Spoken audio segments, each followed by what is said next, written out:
This is the story of when I was about 4 or 5 years old. Mama and Daddy had rented a house out in the country on an old road that was outside of town. Mama didn't like that house though because she said it was snaky. There was a big field of high grass on the edge of the property, and everybody knows snakes like to hide in high grass.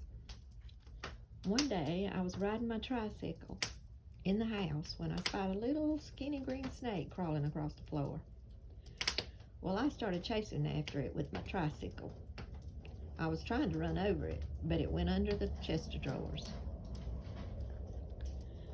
Then another time, when my daddy was home from work one day, I went to the bathroom, which was at the back part of the house, and there was a snake lying right smack dab in the middle of the floor. Scared me to death. I ran out screaming, "Daddy, Daddy, there's a big black snake in the bathroom." He said, "There is?" He said, "Well, I'll just have to give that snake a whooping for scaring my little girl." So Daddy went to the bathroom, and I followed him, and I stood back at a safe distance and watched as Daddy took off his belt and whooped that big black snake to death. I knew my eyes were big as saucers as Daddy picked up that snake, and he pitched him into the high grass at the edge of our yard. And then he said, "That snake won't be bothering you no more." That's when I knew my daddy was the king of the world.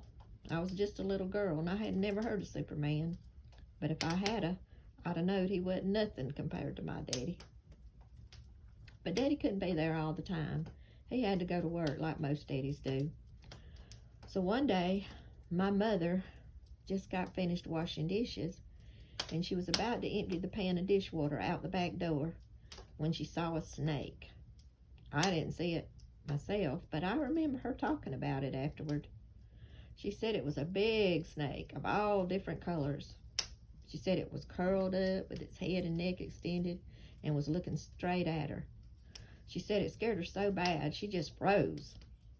She and the snake froze too. The snake just stood there staring at her. They just stared at each other for what seemed like hours, neither one of them moving a muscle, like they were both hypnotized or something. Finally, the snake broke the spell and slithered off into the high grass. It might have been a poisonous snake, and it might not have, but it don't matter. A snake is a snake. Mama said the snake looked just like the one she had dreamed about a few nights earlier. She had dreamed that she went to town and bought me the most beautiful little dress of all different colors, and that when she got home and took it out of the box and shook it loose, it turned into a snake. The same snake she had just stared down. A snake of all different colors. Well, that was the last straw for my mother. She wrote Daddy a note and she put it on the table.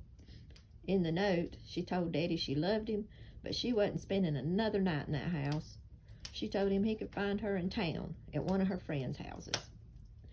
So she packed a little bag and she took me and my little brother Mike by the hand, and we started walking to town. I remember it being a long, long way.